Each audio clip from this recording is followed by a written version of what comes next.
Ela caiu no pó do pátio, o vestido sujo de lama, e o pingente contra sua pele deixou escapar um lampejo âmbar quando as vozes se abriram em riso. O som cortou o ar, um brilho curto como uma semente de luz, e o juiz hesitou. No instante seguinte, passos de metal retumbaram. O rei Alfa apareceu na frente da multidão como se o vento tivesse trazido a própria ordem. A fortaleza de Colar fica aos penhascos ao norte, com muralhas de pedra e vista para o mar gelado. A cidade de Lume é a capital nas planícies centrais, onde o trono do rei Alfa se ergue. O vale de Evera estende-se ao sul, arborizado, com aldeias ribeirinhas e trilhas antigas. O sistema de poder é direto. Ômegas têm ressonância primal ligada à linhagem. Alfas canalizam autoridade e proteção pela vontade. Betas funcionam como mediadores. Os limites são claros. Poderes seguem a condição física e a hierarquia. Uso excessivo reduz estamina, rupturas emocionais bloqueiam a habilidade e um alfa não pode forçar o poder de um ômega sem consentimento profundo. O custo é pesado, cada uso intenso drena anos de vitalidade, causa fraqueza temporária e abre feridas internas que demoram a sarar. A ordem social é cortante. Alfas ocupam o topo com privilégios e deveres. Betas mantêm a vida civil. Ômegas vivem na borda, vistos como frágeis ou perigosos, sujeitos a alianças políticas e casamentos forçados. O clima do reino é tenso, vigilância e sussurros governam as ruas. O rei Alfa tinha a mandíbula marcada por uma cicatriz alongada, uma linha que começava no queixo e subia como uma promessa. Seus olhos eram âmbar, o cabelo negro cortado rente. Ele avançou com a mão na bainha, mas não por ameaça, por posse, por proteção, por cálculo.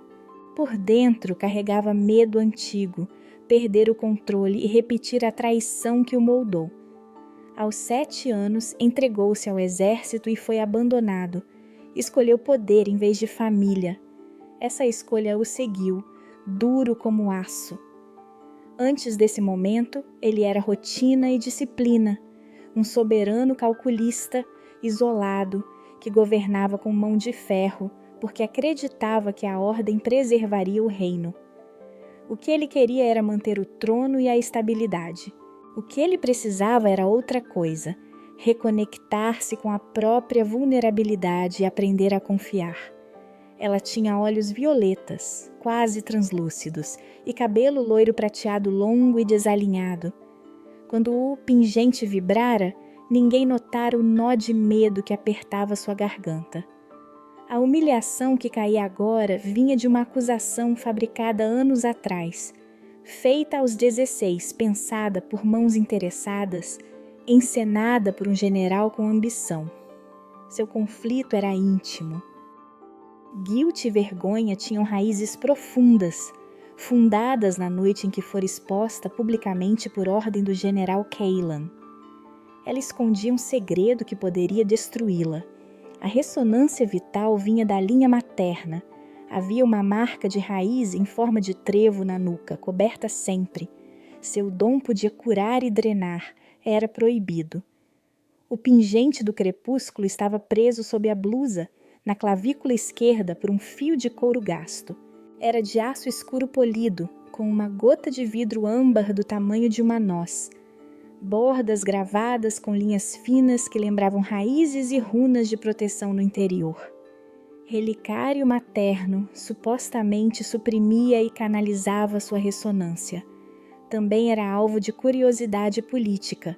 Ela lembrava noite e data com precisão. 15 de outubro, quando tinha 13 anos, uma febre e mãos que brilharam. Naquela madrugada tocou-lhe o braço ferido do irmão e a carne fechou pela metade. A memória ardia tanto quanto a culpa por ter escondido aquilo. No presente, sua ressonância se manifestava sutilmente, um calor repentino nas palmas quando alguém se aproximava demais. o pingente vibrando com uma tensão que ela mal controlava. O general Cailan estava na sombra do pátio, olhos frios como lâminas. Ele procurava consolidar poder militar e eliminar linhagens que pudessem desafiá-lo. Preterido uma vez, cresceu com rancor e jurou suprimir qualquer ameaça para subir. Fora ele quem orquestrara a humilhação. Fora ele quem manipulava cortes e acusações como peças num mapa de conquista. A audiência transformara-se em julgamento. A multidão exigia espetáculo. Alguém pontuou com ódio. A parceira vista havia sido empurrada, caiu, e o som do pingente provocou um rumor. O rei Alfa não consultou hábito ou protocolo. Ergueu a voz e, quando falou o nome dela, o pingente soltou um fio de luz que os homens ao redor perceberam como um erro de visão. A vibração foi tão pequena que poderia ter sido o vento, mas foi suficiente. Esta mulher está sob minha proteção, disse ele. A declaração cortou conversas like a blade. Ele não a forçou a nada, não poderia. Consentimento profundo era uma barreira que até ele respeitava. Mas reivindicar era diferente de forçar. Retirou-a da linha do povo, colocando-se entre ela e o general, entre ela e o riso. O pátio cheirava a cilha-ferro, folhas laranjas rodopiavam pelo chão. Era fim de outubro, vento cortante que dobrava mantos. Pessoas murmuraram, algumas aplaudiram, outras rosnaram. A cena deixou um rastro, olhares que guardariam o momento como prova. O rei sabia que ao fazê-lo acendia uma chama de guerra com Caelan. Ela sabia que agora carregava mais olhos, mais perigo e que seu relicário seria estudado por mãos gananciosas. A história começa aqui no outono e se estenderá por aproximadamente 6 meses. Esta era a promessa no silêncio que se seguiu. O tom era sombrio. Havia algo proibido e protetor no gesto do rei. A cidade de Lume viu um rei reivindicar uma vida como se fosse troféu e escudo ao mesmo tempo. Ela apertou o pingente com dedos trêmulos. O calor nas palmas não cessou, apenas se tornou menor, controlado por uma respiração que ela ainda aprenderia a ter. O rei olhou para o general. Cailan sorriu sem alegria. Ninguém ali acreditava em finais fáceis. Havia ordens, alianças e um segredo entre pele e metal que ainda não havia sido revelado. Se você está gostando, deixe seu like e comente de qual cidade está assistindo. 3 dias depois, na cidade de Lume, nos aposentos reais, distante da fortaleza de Colar e com notícias esparsas vindo do vale de Évera, o vento do norte varria as cortinas. Do lado de fora, gaviões de caça desenhavam círculos no céu cinza. As muralhas tremiam com o ar cortante. A sala tinha lume contido, mapas estendidos sobre uma mesa de carvalho e o cheiro metálico do couro das luvas do rei. O pingente do crepúsculo estava com ela, preso na clavícula esquerda sob a blusa. Agora aquecia levemente ao toque, como que respondendo a um humor compartilhado. As gravuras nas bordas, antes quase apagadas, pareciam mais nítidas, linhas de raízes que se destacavam no escuro do aço. Às vezes vibrava, um pulso tão sutil que só ela sentia. Eles sentaram-se próximos, mas não enfileirados diante de conselheiros. Era noite, a corte dormia nos corredores. Ela falou primeiro, voz baixa, olhos violetas mirando a chama. Tenho medo, disse ela. Tenho medo de que me usem como chave, de que a ressonância venha a ser mais uma prisão do que um dom. Tenho medo de ferir você, ou de que você se canse de tentar me proteger. O rei ouviu sem interpor palavra. A cicatriz em seu queixo recuou ao mapa de sombras. Depois, com um gesto simples e novo, puxou o manto esquecido sobre uma cadeira e o pôs sobre os ombros dela. Sua mão cruzou a base do pescoço, tocou o tecido junto ao pingente e, sem precisar falar, ajeitou-o. O contato foi breve, mas carregado. proteção em silêncio. Foi um progresso pequeno e concreto. Ele deixou de colocar vigias à porta dela a cada noite. Ela começou a comer na mesma mesa que ele em 2 refeições por semana. Pequenas mudanças, rituais que acalmavam o medo. Logo, o dever interrompeu a intimidade. Um homem entrou na sala, botas enlameadas, respiração entrecortada. A lama ainda pingava das solas. Havia uma tatuagem de fênix no pulso direito, linhas negras gastas pelo tempo. Seus olhos procuravam algo além do frio. O mensageiro estendeu uma carta rasgada, bordas queimadas. Pediu perdão antes de falar. Vim do vale, majestade, fugi com isto.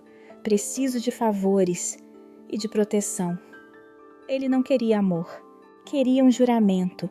Temia o general Kailan. Falou de patrulhas no caminho, de soldados que vasculhavam vilas, de clãs pressionados a entregar omegas. Seu medo tinha cheiro de lama e de pólvora. O rei desdobrou a folha. Havia um selo quebrado, o emblema militar de Kailan. No corpo do texto, ordens claras. Montar um espetáculo, fabricar acusação, encarregar juízes. Era a prova que alguém precisava. A assinatura, ao final, era de Kailan. A letra no rodapé, porém, diferente. Um traço apressado e fino, uma anotação marginada que a mão do mensageiro parecera tentar esconder. Quando seus dedos passaram pela letra, o pingente do crepúsculo reagiu. Um brilho âmbar aumentou por um segundo, e a vibração no peito dela subiu. Ela engoliu em seco e olhou para a carta. É isto que o general ordenou, disse o rei, voz firme. Isto muda tudo. Investigarei. Chamarei o Conselho Beta para ver as assinaturas. O Conselho Beta era uma coleção tensa. Betas que equilibravam favores, clãs que sussurravam votos e nobres que pesavam alianças. Em poucos minutos, ordens foram dadas. Mensageiros foram enviados ao Vale de Evera para confirmar a origem do documento.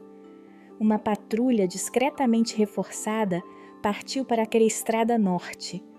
O rei determinou que nenhum soldado ligado a Kailan cruzasse o portão até novo aviso. Cada passo, porém, criou um novo nó. Nobreza conservadora, Dar exigiu cautela. Famílias influentes, lembrando as antigas dívidas, enviaram representantes pedindo a devolução dela. Diziam que sua presença contrariava antigos pactos entre clãs. Se o rei agitasse demais, poderia incitar uma rebelião. Se contivesse demais, permitiria que a verdade fosse enterrada. O mensageiro, a fênix tatuada no pulso, deixou claro o preço por sua coragem. Proteção oficial por 1 ano e uma carta de abrigo para sua vila. Ele queria favores e segurança para devolver o que havia guardado. O rei hesitou. Favores implicavam votos futuros. E aceitou. Foi um reconhecimento de que o conflito se batalharia em cortes menores e em mãos sujas. Enquanto o rei falava com conselheiros, ela pegou a carta de novo. O pulso do pingente do crepúsculo acompanhou a leitura. Cada vibração um passo entre a memória e o presente. As letras marginadas tinham um traço que ela conhecia desde criança. A pressa do canhoto, o laço do R pequeno. Seus dedos tremularam sobre as palavras. Majestade, ela murmurou, voz quebrando. Eu conheço essa caligrafia. O rei ergueu a cabeça, olhos âmbar apertando como se fosse medir uma distância interior. A assinatura principal era de Kailan, inegável, mas a anotação, aquela linha fina e apressada, ligava o escândalo a algo mais íntimo. Ela fechou os olhos, o pingente do crepúsculo, aquecendo até quase doer. No vale, disse ela, mais para si do que para a sala, meu pai sempre se escrevia assim. Eu achei que ele estava morto. O rei olhou para a carta, depois para ela. A fogueira crepitou. Lá fora, um gavião pousou, agitando as penas contra o vento frio. O rei guardou o papel com mãos que não vacilaram. Investigaremos até a raiz, prometeu. Mas saiba, esta ação nos põe contra Caelan, ele verá isto como traição. Ela apertou o pingente contra a pele, sentindo o calor crescer. Uma onda de medo novo subiu, não apenas pelo general, mas pela possibilidade de ter seu passado desenterrado. Na porta, o mensageiro prendeu os olhos nos dois e perguntou baixo: "E se a raiz for maior do que um general?" O rei respondeu antes que pudesse pensar demais: "Então arrancaremos a árvore inteira." Ela olhou para a anotação novamente, tentando fixar cada curva da letra que lhe parecia tão familiar. O pingente pulsou uma última vez, mais forte, como se reconhecesse algo que a mente ainda não ousava nomear. A carta ficou fechada sobre a mesa. A assinatura de Caelan estava ali, clara como um decreto. E na última linha sussurrada por ela, veio a verdade que pendia no ar. Essa letra é do meu pai. Uma semana depois, eles estavam na fortaleza de Colar para consultoria militar, distante da cidade de Lume, com comunicações esparsas com o vale de Evera. O vento norte uivava entre as ameias, o cheiro de sal e ferro dominava os corredores. Guardas marchavam em rotas cronometradas, alfas davam ordens curtas que cortavam a manhã e as garras do inverno começavam a fechar o abastecimento. Barris de peixe salgado eram contabilizados, estradas já riscadas de neve pediam escoltas mais numerosas e mensageiros levavam dias para chegar e voltar do vale. O pingente do crepúsculo estava preso no pescoço dela, alojado sob a cota de malha e a armadura curta. A gota de vidro âmbar mostrava agora uma pequena fissura na borda, quase um cabelo que atravessava o brilho. Quando ela se movia, o relicário batia contra o ferro e soltava um calor sutil que só ela percebia. Na manhã cinzenta, o rei precisava inspecionar as linhas externas. Um deslize de arma ao ajustar o braçal deixou-lhe um corte raso no antebraço. Sangue quente manchou o fio de couro da luva. Havia sempre uma distância entre eles nos gestos oficiais. Ele ouviu o ruído do fio quebrou o costume. Ela se aproximou, sem perguntas. Os conselheiros olharam com olhos medidos. Betas murmuraram passos contidos. Ainda assim ele estendeu o braço. Ela lavou a ferida com água fria e ervas, mãos trêmulas. Ao tocar a pele ferida, o pingente do crepúsculo reagiu. Um calor percorreu sua garganta até o relicário.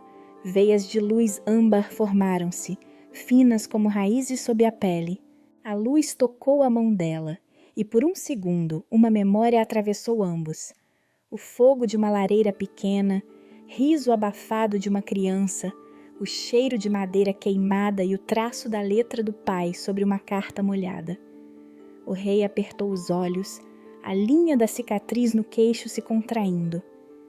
O contato foi curto, íntimo, não palavra, apenas imagem compartilhada. Ela sentiu algo mudar, não era cura total, era ponte.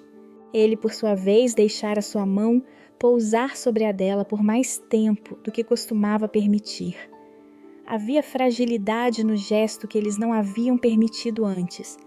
Foi um avanço que ambos sentiram. Ela, mais capaz de tocar, ele, mais disposto a aceitar. Mas a fortaleza não era refúgio sem olhos. Conselheiros desconfiados cochichavam sobre proximidade. Patrulhas traziam sussurros de vila que alegavam ver o pingente brilhar à noite. Um capitão trouxe notícias de uma emboscada leve ocorrida na Estrada Sul, onde uma remessa de suprimentos fora atacada enquanto cortava penhasco e gelo. A escolta fora pequena, escassez e pressa, e um mapa que mostrava rotas seguras foi parcialmente perdido quando homens armados cercaram os carros.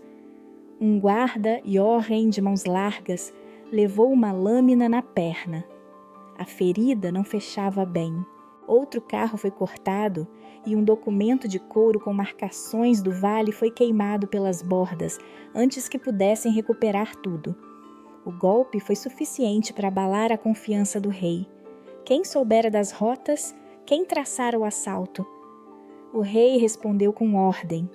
Espiões foram enviados ao Vale de Evera para checar sinais, homens de sombra que conheciam trilhas secretas.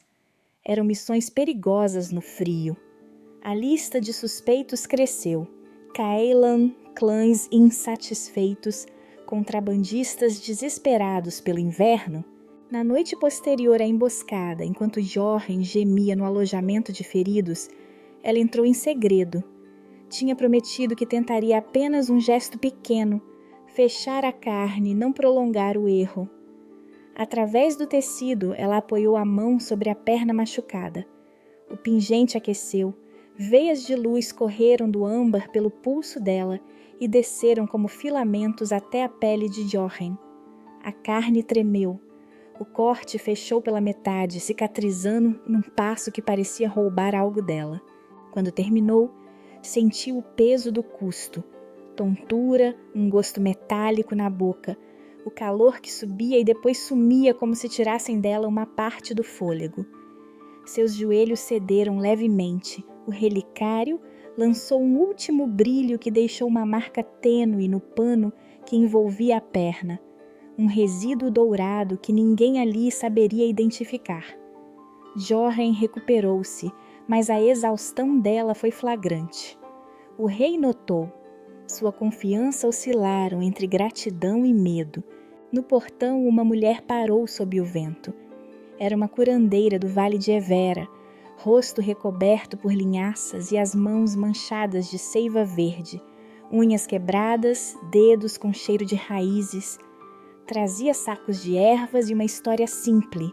Sua vila precisava de abrigo e de favores, dizia ela, e a estrada era um caos. Mas foi o olhar que pousou no relicário que quebrou a cautela. Ela chegou perto o suficiente para ver a fissura no âmbar. Esse metal não é só metal, disse a curandeira com voz áspera. Conheço a marca. Já vi um como esse em casas que enterraram segredos. Não é só supressão, é âncora. Há um verso, um aviso, gravado em todos eles. Ela puxou um pano gasto, encostou a ponta na pedra e pronunciou com reverência. Onde raiz e sangue se dão, a lua tomará o passo. Guarda o que cura e o reino se divide. A curandeira explicou que na tradição do Vale Relicários assim serviam para prender ressonâncias antigas que famílias usavam para evitar que ondas destruíssem aldeias. Mas também falou de profecias que alertavam sobre poder que, se mal ligado à máquina do Estado, poderia partir reinos. Enquanto a curandeira falava, um soldado no mirante soou o alarme. Lanças se alinharam, e do lado de fora da portaria formas de metal e couro se aproximavam. Os estandartes eram neutros demais para ser brigadas de Caelan e, ao mesmo tempo, tensos demais para serem mercadores. O som de botas marcando pedra encheu o pátio. A curandeira, face áspera, olhou para o rei e para ela. Isso é antigo. Isso atrai olhos que querem cumprir versos. No portão vozes ordenavam. Abram, procuramos refugiados do vale. Mas por trás das palavras havia outra coisa, o timbre de soldados ligados a reservas que sabiam o jogo político. Ela apertou o relicário até a fissura doer. O calor subiu mais uma vez. Veias de luz tremeram sob a carne, revelando o desgaste que ela carregava. O rei fechou os dedos ao redor do pano, a confiança abatida por perdas e por perguntas demais. A curandeira ergueu a mão com uma folha enrolada e a última imagem foi o brilho do amanhecer refletido na borda do vidro fissurado, enquanto as portas da fortaleza começavam a ranger para deixar entrar olhos que podiam ser aliados ou inimigos ordenados por Caelan. 2 dias depois, cidade de lume, nos corredores do palácio. Notícias vinham retorcidas da fortaleza de Colar e do Vale de Evera. Guardas carregavam mensagens com a respiração curta. Corredores ecoavam passos e segredos. Ela prendeu o pingente do crepúsculo na gola do manto antes da audiência. O vidro âmbar ficou rente ao pescoço, visível quando a capa abriu. Sempre que alguém mencionava o general Cailan, o âmbar soltava um brilho fraco, quase como um aceno. Ali, naquele brilho tímido, vinha o perigo que os olhos começavam a perceber. Na manhã seguinte, antes das audiências, eles foram ao jardim de inverno. O lugar era pequeno, muralhas em volta e vasos com plantas do vale, um recanto quente em meio ao frio da cidade de Lume. Ali, entre cheiro de terra molhada, ela falou baixinho de um sonho que tinha quando criança. Eu queria ser curandeira de aldeia, disse ela, olhando para as raízes que pendiam dos vasos. Queria entrar e que as pessoas viessem apenas para se sentarem, sem medo. Queria que minha mão não fosse segredo. O rei ficou em silêncio. A promessa veio com uma voz que ele quase não usava para si mesmo. Então vou te oferecer isso, disse ele. Treinamento, reservas oficiais para curandeiros do vale, proteção pública. Te darei um lugar onde ninguém possa decretar sobre seu dom. Ela sorriu por um segundo. Ele parecia ter montado o mundo para cumprir aquilo.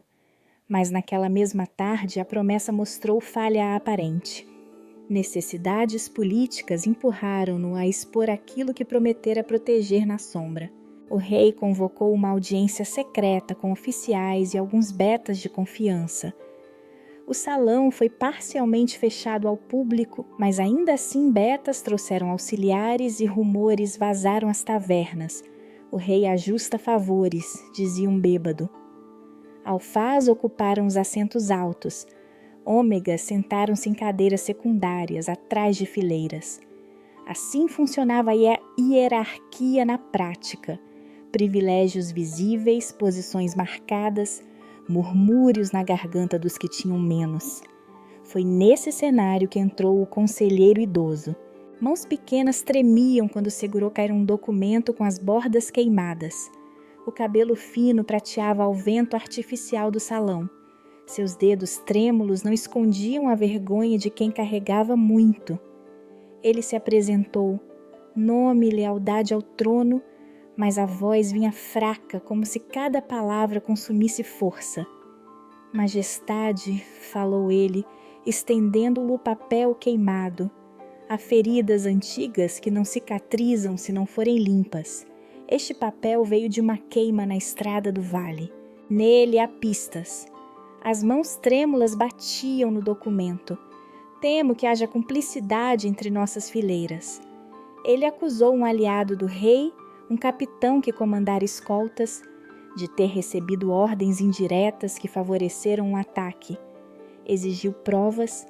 A exigência vinha de um homem que queria remediar injustiças passadas e preservar o reino. Sua motivação tornava a acusação mais cortante. Ele não agia por rancor, mas por medo de perder a nação que amava.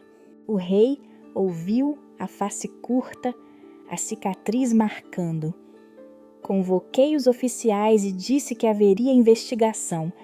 Era uma ação concreta, mas a promessa de mantê-la fora do espetáculo público ruíra. Ela teve de se apresentar diante dos oficiais.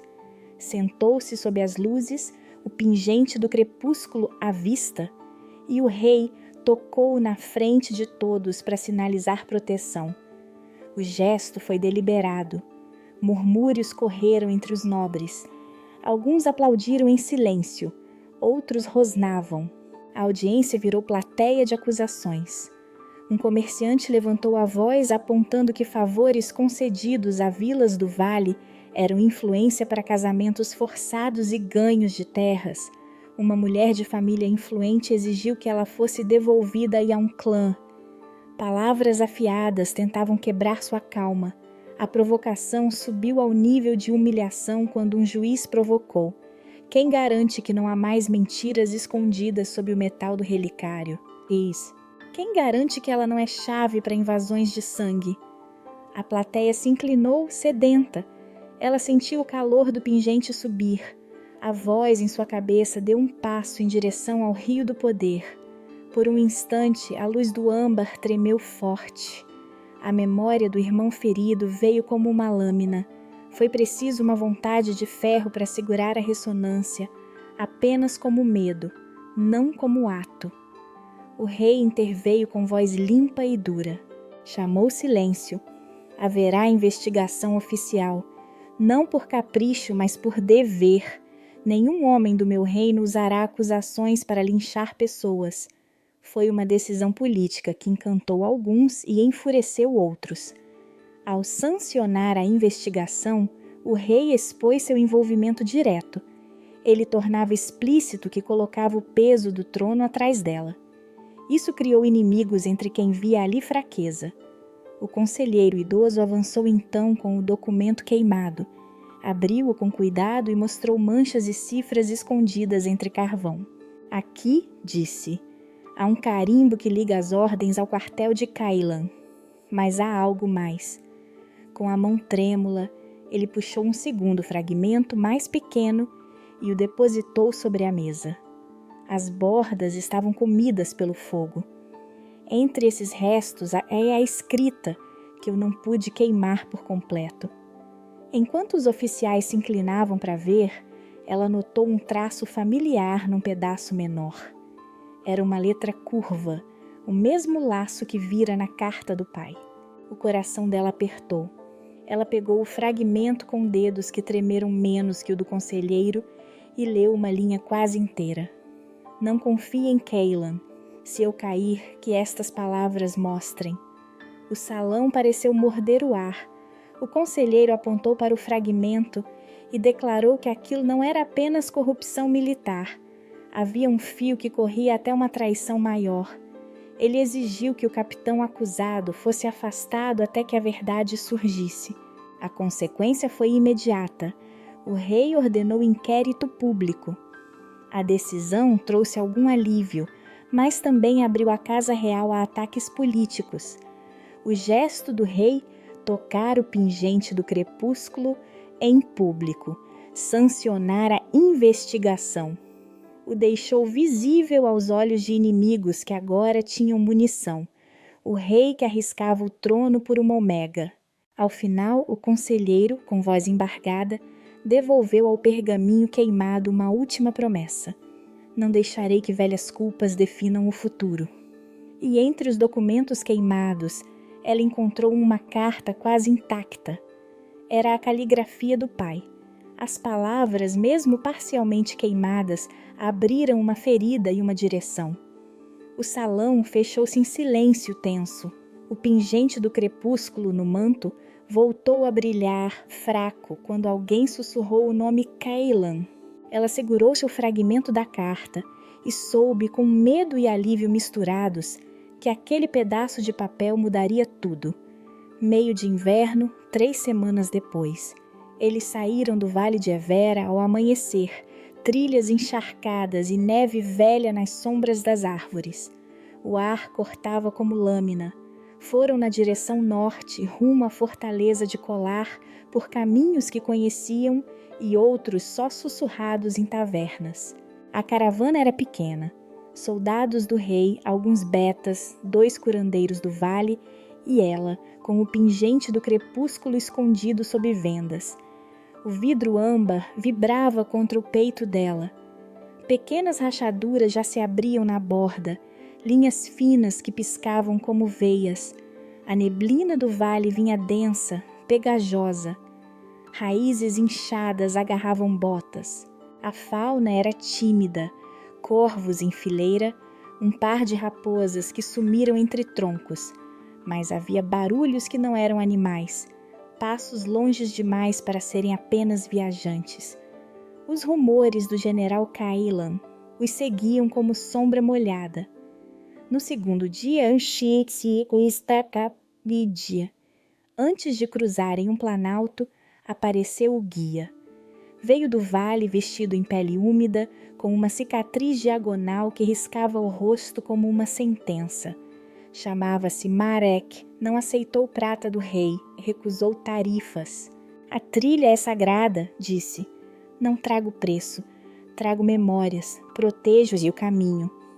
Havia algo que irritou os nobres, recusar ouro, e algo que agradou aos camponeses, respeito pelo antigo. Marek indicou um atalho, um desfiladeiro mais estreito, ponte de corda ao fim.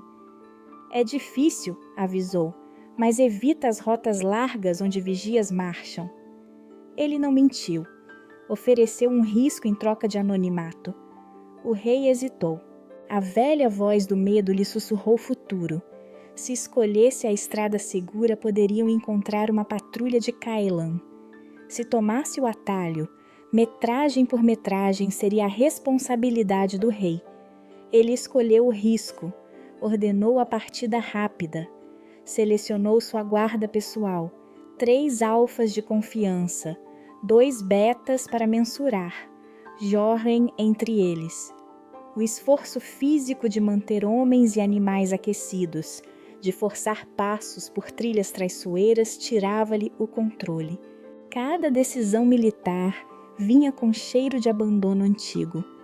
O mesmo medo que os fizera juntar-se ao exército aos 7 anos, por medo de fraqueza, agora batia no peito.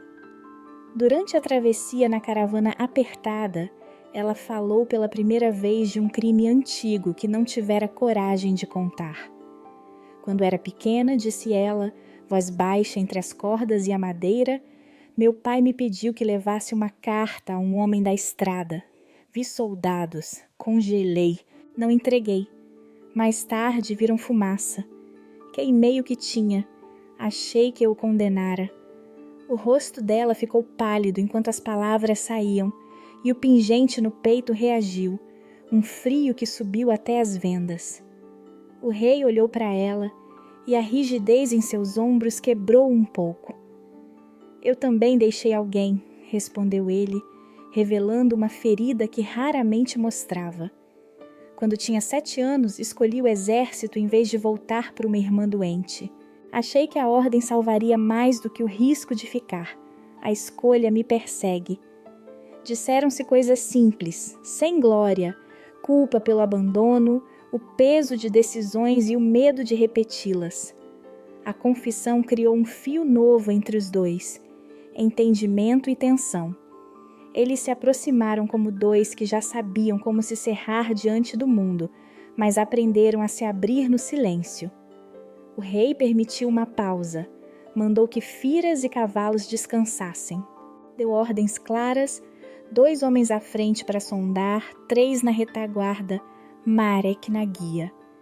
Ela aproveitou para mostrar confiança, tirou a venda por um instante e com mãos firmes lavou o corte no braço do rei, não o das batalhas, um arranhão antigo que sangrava sob o pano. Ele deixou. Era pequeno gesto, grande entrega. O atalho levou a ponte de corda, dependurada sobre um cânion onde o vento moía a pedra. A travessia foi um exercício de latência. A ponte gemia, metade já tinha tábuas remendadas. No meio, a corda principal estalou. Um estrondo. Pessoas gritaram. Alguns sacolejaram. Cargas despencaram. A ponte cedeu parcialmente. Jorren caiu. O grito dele parou o sangue no ar. Quando os homens correram, havia muito ferro e madeira no fundo do desfiladeiro, e a perna de Jorren pendia de forma errada. Ninguém conseguiu recolocá-la. A melhor decisão veio rápida. Amputar ali não era opção. Eles improvisaram talas e ela teve que agir. Sob a venda, o pingente vibrou desesperado. Ela não podia curar tudo sem pagar. Ainda assim, ajoelhou-se, mão sobre a carne aberta, e deixou a ressonância correr. Veias de luz saíram do âmbar e tocaram o hematoma. O ferimento estancou.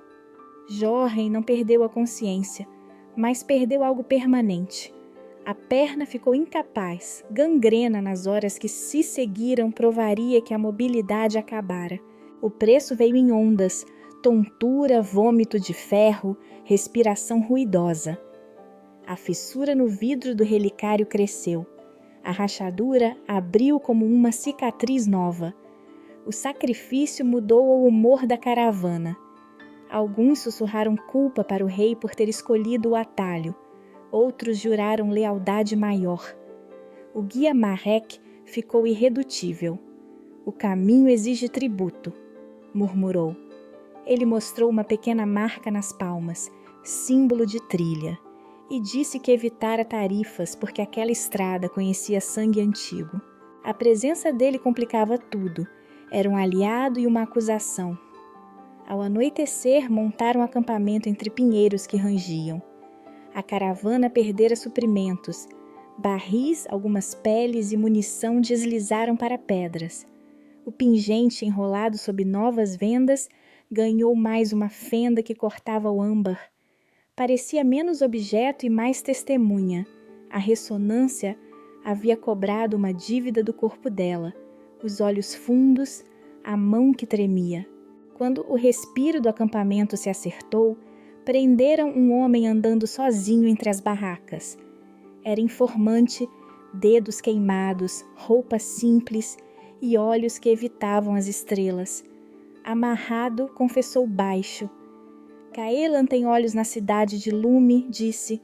Não são só soldados. Há quem escreva, quem abra portas. Um aliado dentro do palácio. A voz dele quebrou em murmúrios.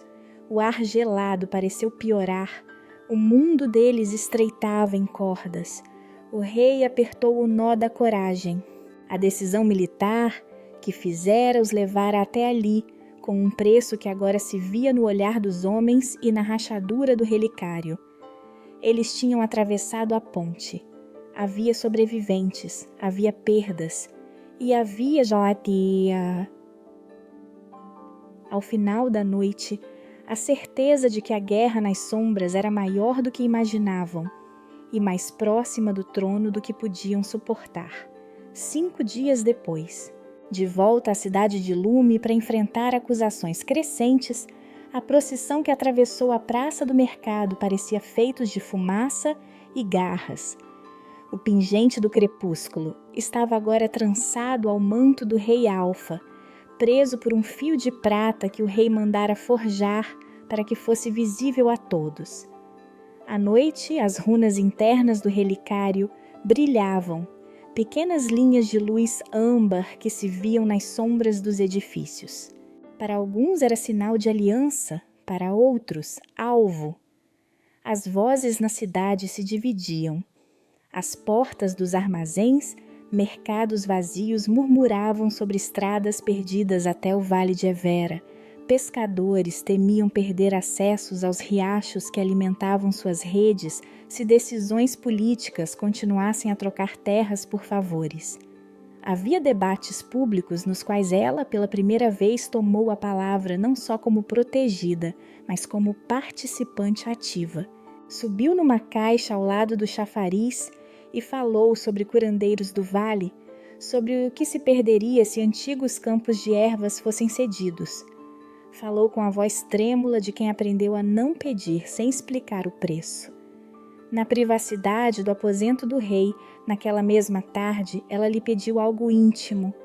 Conte-me sobre quando você era pequeno. O rei hesitou, como se tivesse de abrir uma porta que sempre manteve fechada.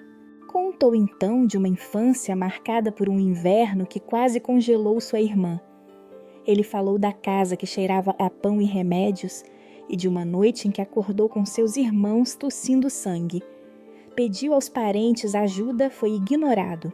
Aos 7 anos, disse ele, não foi ambição que o levou ao exército, mas um pânico ardente de não poder proteger quem amava. Acreditei que, se eu tivesse força suficiente, ninguém mais precisaria mendigar por cuidado, confessou, voz baixa. Escolhi poder porque tinha medo de ser fraco outra vez. A revelação o humanizou diante dela. Aquele peso antigo deixou a cicatriz parecer menos um símbolo de dureza e mais uma linha viva de arrependimento. Ela tocou a mão dele sem formalidade, sentindo a pele áspera e a firmeza que sustentava o trono. A troca fortaleceu a confiança. Ele, por sua vez, permitiu que ela participasse do Conselho Beta, não apenas como rosto protegido, mas como conselheira em debates sobre segurança e políticas de proteção. As medidas saíram rápidas e mal recebidas. O rei decretou toques de recolher temporários nas noites de maior tensão e estabeleceu patrulhas noturnas, homens e mulheres com braçadeiras oficiais para proteger bairros onde omegas viviam. A intenção era conter brigas instigadas por rumores que corriam. Sussurros afirmavam que omegas abriam portas para invasões. Papéis com palavras incitantes apareciam nas portas, colados com cera de vela. As patrulhas trouxeram ordem, mas também ódio. Nobreza velha esteve entre os que resistiram, argumentando que tais medidas custariam votos e receitas. No meio desse turbilhão chegou ela, Lyra Thorne, líder de um clã beta que raramente deixava o vale. Veio segurando um estandarte rasgado, a bainha suja de trilhas, e usava um colar de dentes de lobo que rangia quando falava. Seu passo era firme, seus olhos mediram a praça. Lyra exigiu segurança para seu povo. Suas exigências eram claras e duras: proteger as rotas de comércio do clã, garantia de mantimentos no inverno e terras para pastoreio que hoje pertenciam a aldeias menores. Em trocas, ofereceria suas fileiras e sua influência para conter levantes e declarar lealdade pública ao rei.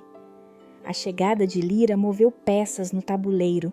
Sua postura salvou a cidade de motins imediatos. Seus homens patrulhavam pontos-chave e dissolveram grupos armados, mas seus pedidos colocaram o rei diante de um dilema. Ceder terras significava deslocar famílias, permitir que velhas trilhas de ervas do vale fossem plantadas por rebanhos e entregar pântanos ricos em raízes medicinais que curandeiros usavam há gerações. Era um ganho político com um preço humano. Na madrugada seguinte, o rei tomou sua decisão, ordenou a cessão de um trecho de planícies, fronteira que alimentava aldeias e fornecia ervas ao vale de Evera, para Lyra e seu clã. Fez isto sabendo que o gesto consolidaria apoio imediato contra Cailan e suas redes. Ao amanhecer, a notícia jorrou pelas ruas como água suja. Protestos cresceram em horas. Mulheres com cestos de ervas se juntaram a pescadores e meninos, bloqueando a entrada do palácio. Cartazes pediam justiça para quem perderia solo e raízes. Mercadores alertaram para a perda econômica. Menos pasto significaria menos lã elevaria o preço das roupas, e o comércio com a fortaleza de Colar sentiria tremores. As trilhas que alimentavam o vale começaram a esvaziar. Ervas raras deixaram de ser colhidas. A flora local, fragilizada pelos rebanhos, mostrou sinais imediatos. Trevos usados por curandeiros rarearam em valas onde antes eram abundantes. Ela viu o rosto do rei ao anunciar a sessão. Viu a culpa que apertou seu queixo. À noite, sentou-se ao lado dele e questionou a moralidade do sacrifício.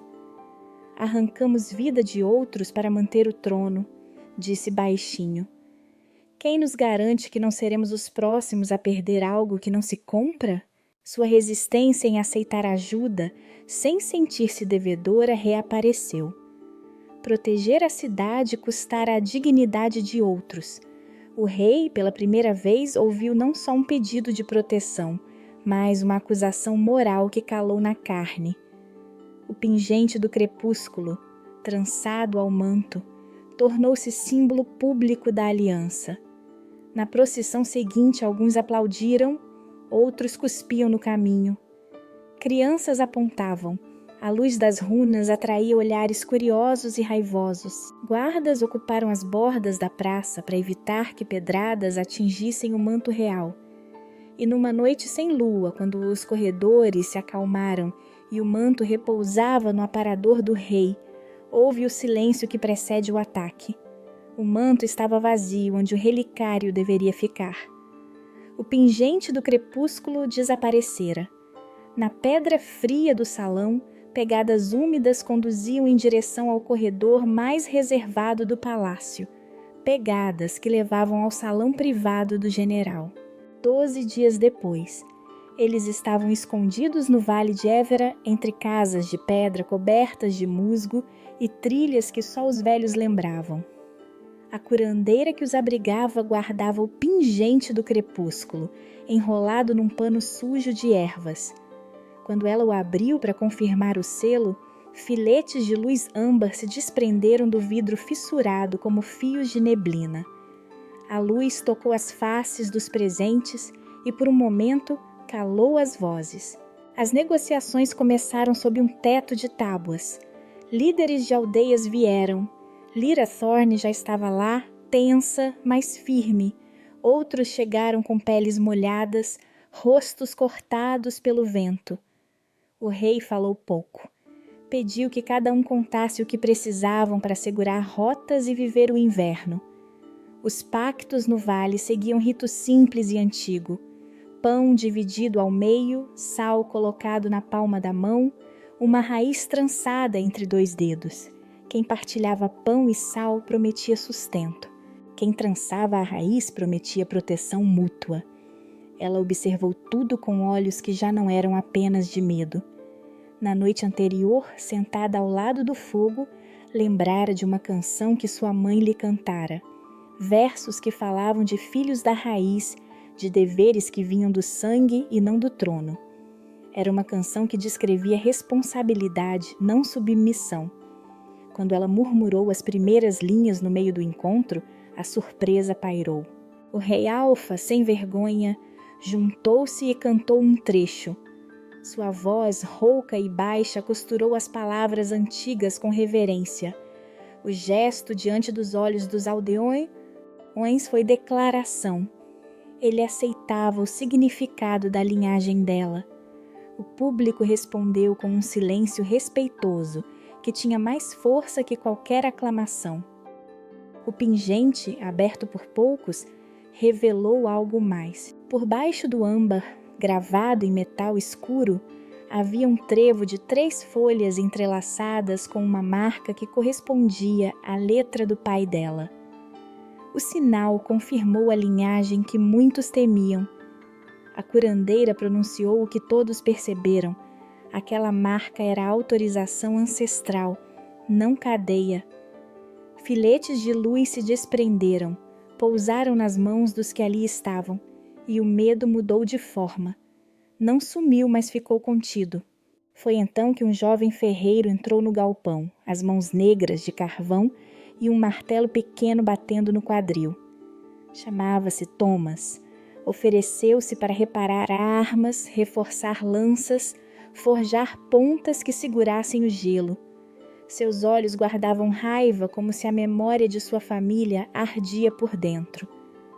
"Matrão minha irmã na estrada", disse ele de uma vez, sem pedir, e deixou claro que queria vingança contra qualquer um que o tivesse feito. Ofereceu armas e boas mãos. Em troca, pediu promessas de trabalho e justiça quando a guerra acabasse. Ninguém desconfiou de sua fidelidade, e, no entanto, havia algo em seu aperto de mão que lembrava que a fúria pode virar traição. O rei sentiu a pressão do cerco político crescer. Confessou numa conversa particular o medo que o mordia. Talvez houvesse traição dentro de sua própria guarda. Pedira lealdade com anéis e títulos, mas temia que medo antigo e ambição fértil de Cailan já tivessem semeado corrupção. Pela primeira vez pediu aos aldeões que enviassem vigias e que verificassem as fileiras dos seus. Pediu ajuda aberta e recebeu olhos e passos. Aprendera a pedir. Ela, por sua vez, aceitou a comunidade. Assumiu funções que antes recusara, organizou curandeiros, ensinou composições de ervas e recebeu homens para proteger ervas raras. O gesto não era apenas político, era cura social. As aldeias passaram a ver nela a autoridade legítima. A abertura do relicário, com a gravura que confirmou sua ancestralidade, mudou percepções. Ela passou a andar entre as casas com menos medo, com a voz mais firme. Numa noite de vigília, Thomas trouxe uma caixa de ferro e depositou-a aos pés dela. Dentro havia cartas enroladas e um documento queimado nas bordas. As letras eram a sua própria letra e a do rei. Uma página intacta provava o que ninguém esperava. Seu pai e o jovem comandante que anos antes correra ao lado do atual rei Alfa tinham trocado promessas de ajuda. Havia instruções para contrabando de medicamentos e rotas usadas nas noites de fome. A carta provava a aliança. A revelação foi como água fria. Mostrou que o pai dela não fora traidor, como a propaganda de Caelan dizia, mas aliado que fora vendido por falsificações. Entre as cartas havia instruções que comprovavam a manipulação de documentos, provas que podiam desmontar a narrativa que mantinha Caelan em ascensão. O rei pegou a carta com mãos que tremiam menos do que ontem. A confiança entre eles renovou-se num fio forte. Uma nova linha de investigação foi aberta, procurar quem falsificara as ordens e expor os traços que ligavam Caelan à queima de documentos. Mas toda a aliança tinha custo.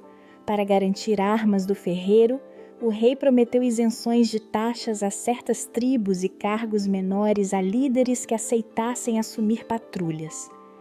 Para garantir mantimentos, ofereceu parte das reservas reais. Cada promessa era moeda política.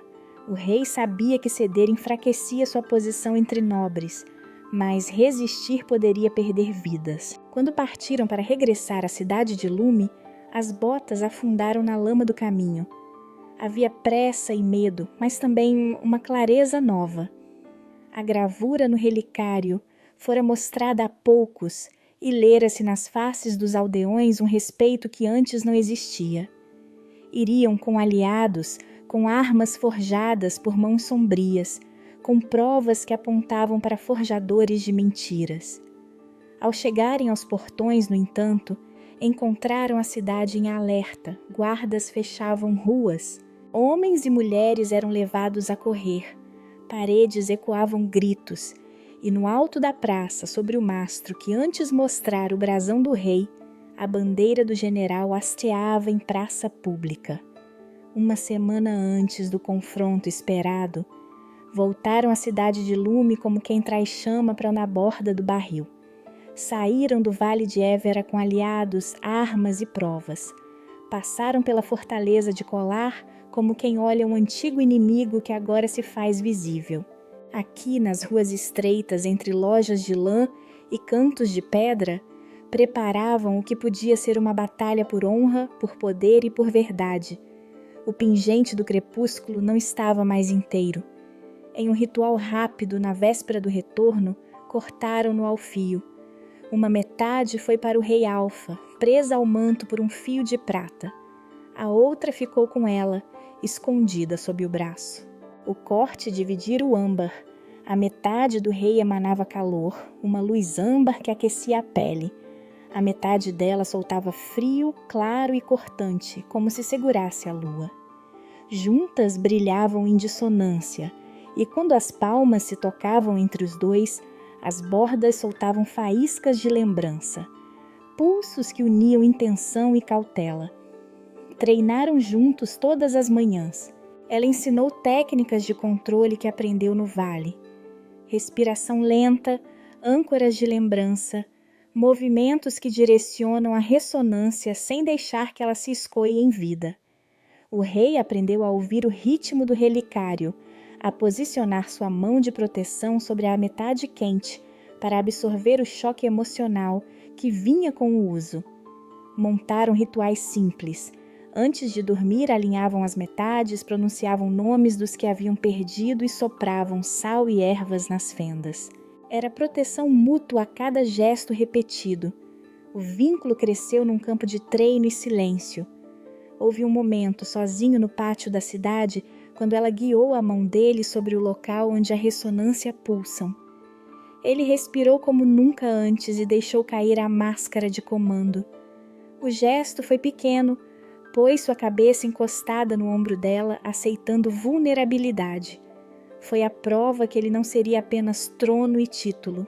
Foi também o instante em que ambos entenderam que amor e política se entrelaçavam de forma dolorosa. A pressão pública apertava. Nobres ofereceram promessas de ouro e cargos em troca de abandonar a causa. Renuncia a ela e o trono é seguro, murmuravam nos corredores. A oferta mais perigosa veio em forma de silêncio prometido. Caelan propôs ao rei uma aposentadoria em troca de deixar que o pingente fosse apreendido para exame. O rei recusou com os olhos sombrios, mas as sementes da dúvida já germinavam nos salões. Forças de Caelan não dormiam.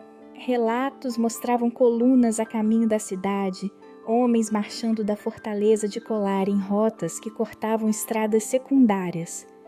Espiões do vale trouxeram notícias de reservas mobilizadas e de navios que viriam pelo litoral, pressão que exigia decisões rápidas, muitas delas custosas. As ações foram claras e ásperas. Recrutaram civis para grupos de patrulha, artesãos com treinamentos armados, pescadores que conheciam atalhos, crianças que levariam mensagens entre pontos seguros. Lyra Thorne mobilizou fileiras de betas para erguer barricadas de sacas e carroças, para isolar ruas e guardar armazéns.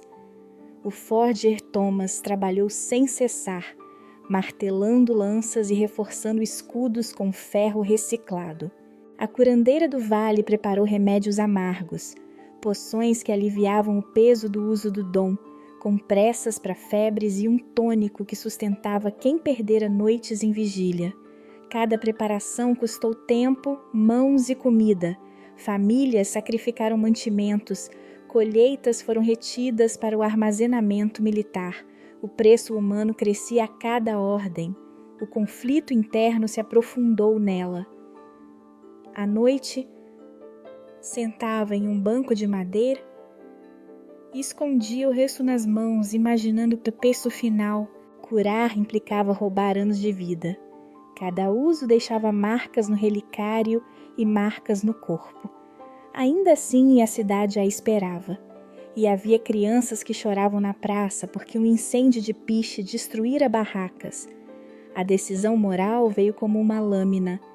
No terceiro dia de preparação, um explosivo improvisado, sabotagem pensada para semear pânico, incendiou o mercado central. Gritos cortaram o ar, crianças ficaram presas entre barracas em chama. O conselho parou em indecisão. Ela não pensou em segredo. Levantou-se e caminhou para o seu fogo. Usou-se em público pela primeira vez. Tirou a metade do pingente, expôs-a. Colocou a mão sobre o corpo da primeira criança e a ressonância correu como um rio quente e frio ao mesmo tempo. A carne fechou, o choro parou, a fumaça diminuiu. Pessoas caíram de joelhos. Ela sentiu o preço chegar em ondas. As pernas fraquejaram, a visão tremia, o relicário soltou uma trilha de luz que escorreu pelo chão até o portão da praça. Aquela luz era rastro, um caminho energético que apontava quem a usara. O efeito foi imediato e cruel. A assinatura da ação apareceu aos olhos que sabiam ler tais vestígios.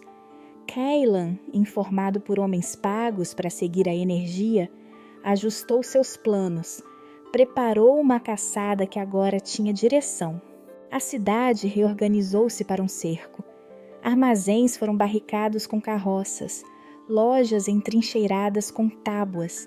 Cidadãos receberam instruções para racionar água e fogo, para manter crianças dentro e velhos em abrigos. Mensageiros foram enviados ao vale com sinais de fumaça combinados. A moral oscilava entre coragem e medo. Cada trincheira montada era um lar que passava aí noite chacoalhando sob o peso de uma possível batalha. Noite antes do confronto, enquanto o rei coordenava posições no mapa, alguém entrou na sala de planeamento fingindo urgência. Em poucos segundos, um dos mapas-chave, o que detalhava rotas de abastecimento e posições de arietes, desapareceu. Havia pegadas pequenas que levaram a uma janela. O silêncio que seguiu era um corte. Ela dormiu pouco. No sonho, as metades do pingente se juntaram, inteiras, e vibraram com um som que não existia para essa cidade acordada. Acordou com as mãos úmidas e a sensação de que algo primordial havia sido traído. O pingente inteiro vibrou na sua lembrança como aviso. Betrayal vinha de dentro. Amanhã prometia sangue e escolhas que não teriam retorno. A madrugada explodiu em ferro e fumaça.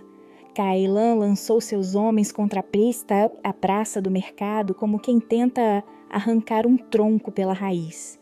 Mangonés quebraram o céu. Homens correram por entre barricadas e a bandeira do general agitava-se sobre um mastro improvisado. A cidade tremeu. Ela ficou no centro, metade do pingente prendida ao braço, a outra no manto do rei. Quando as chamas lamberam a feira, ergueu a voz e deixou a ressonância correr. O calor que saiu não foi só cura, foi um fio que mostrou aos vigias onde os sabotadores trabalhavam. A luz deixou rastros que apontaram direções. Lira e as brigadas do vale cercaram a retaguarda. Thomas e os ferreiros explodiram portas para tirar arietes de jogo. O confronto foi técnico, sujo e tenso. Cailan avançou por um corredor lateral, direto ao salão onde o rei havia deixado mapas e promessas. A motivação do general, ambição e medo, veio à tona quando foi cercado. Acreditar que apenas a disciplina e a eliminação de linhagens perigosas poderiam tirar sua influência de sobranceira. Ele tentara impor ordem cortando o que considerava raízes. A velha paranoia transformara-se em sede de poder. O homem sacrificara honra por controle. No momento em que Cailan tentou tomar a metade do relicário do rei pela força, a regra se mostrou. Um alfa não podia forçar o dom dela. O general tentou usar algemas e chantagem militar, mas a ressonância não obedeceu à ordem que vinha sem consentimento. Ela não permitiu. Em vez de ferir, direcionou o poder para proteger os civis e expor a falsificação das ordens. As folhas queimadas que traziam a caligrafia forjada. As lâminas de luz revelaram a tinta escondida. Oficiais que seguiam Cailan viram suas promessas escritas pelo próprio braço do conselheiro que ele manipulou. Marek, o guia de pele molhada, apareceu quando Cailan tentou fugir pela muralha lateral. Marek havia sido neutral, conhecia trilhas antigas. Escolhendo redenção, bateu com o corpo contra um bloqueio de piquetes, abrindo tempo para que guardas amarrassem o general. Um ferimento profundo pediu de Marek o preço último. Ele caiu abraçando a neve. Antes de morrer, sussurrou que protegera o caminho para que outros vivessem. Sua morte foi a fatura do sacrifício que a guerra pedia. No salão principal, o rei encarou Cailan. Não foi um duelo de fúria, mas de juízo. O rei, que antes escolhera poder cedo por medo, agora recuou do impulso de punir com sangue. Ele entregou o general aos betas e aos juízes que havia convocado, exigindo processo público. Cailan resistiu, tentou ordenar sua guarda e foi preso por homens que se lembraram do juramento. A guarda não aceitaria um tirano sem provas. Sem um golpe final, Cailan foi levado para julgamento. Quando tentou fugir numa última investida, a própria máquina de cerco que ordenara amaldiçoou seu passo. Uma ripa solta o fez cair. Sua queda foi a consequência da própria violência, não de vingança do rei. Morreu esmagado sob tábuas e ferro, vítima do ímpeto que cultivara. A revelação do segredo central veio clara e sem metáforas na praça. O relicário, herança materna, não era maldição, mas ancoradouro, uma ferramenta ancestral para conter e ensinar ressonâncias que curavam e sugavam vida. O trevo gravado provou linha materna. O pingente não escondia crime, guardara uma prática comunitária para evitar que dons destroçassem vilas. Quando a verdade saiu, o rei inclinou a cabeça em entendimento. Ele viu nela não uma chave a dominar, mas uma parceira a ouvir. Percebeu que seu medo antigo, escolher controle em vez de cuidado, o havia cegado. A mudança não limpou sua cicatriz, mas o fez abrir mão de decisões solitárias. Instituiu o Conselho Beta como instância real, com vaga fixa para ela e lideranças do vale. Entregou comandos operacionais a comandantes de confiança. Renunciou ao hábito de centralizar tudo. Ela pagou seu preço em carne e anos. Usara o dom em praça aberta. Sentiu a força sair como se lhe arrancassem parte do fôlego. A mão que tocara as crianças do mercado ficou tingida por uma linha de palidez e dormência. Sua estamina diminuíra permanentemente. Noites de recuperação tornaram-se rotina. Ainda eu assim, ao aceitar publicamente que seu dom custava, transformou culpa em compromisso. Em vez de se esconder, organizou uma escola de curadores no vale, com regras rígidas de uso do poder, rituais de consentimento, limites de frequência e um corpo de apoio para somar aos custos. A vergonha que carregava tornou-se disciplina. O pingente também mudou. Na luta final, as duas metades sofreram uma fusão impura. Metal e vidro aqueceram, racharam, e então foram moldados por Thomas e a curandeira do vale em um selo novo. Não inteiro, não perfeito, um sol âmbar emoldurado por ferro negro, foi fundido e embutido numa nova peça, o marco do chafariz central, um sundial forjado no centro da praça do mercado. Ali ficou a relíquia, visível para todos, guardada pelo rei e protegido pelos curandeiros. Seu novo significado era público, lembrança de custo e pacto de vigilância. Consequências políticas vieram duras. Parte das terras cedidas a Lyra foram redesenhadas para preservar trilhas de ervas. Lyra recebeu barreiras legais e trocou parte de suas exigências por uma aliança de comércio que sustentaria o vale. Thomas tornou-se mestre ferreiro da cidade, recuperando e ensinando. Jorren, com uma perna a menos, liderou a guarda civil, símbolo de persistência. O conselheiro idoso permaneceu como arquivista das investigações, vivo, emocionado e com o respeito renovado. Marek foi enterrado com honras no vale. Sua perda pesaria. Meses depois, no mesmo pátio onde ela caíra humilhada, a praça estava mais viva e mais vigilante. O rei e ela plantaram uma jovem árvore ao lado do sundial. As mãos deles juntos cobriram a terra.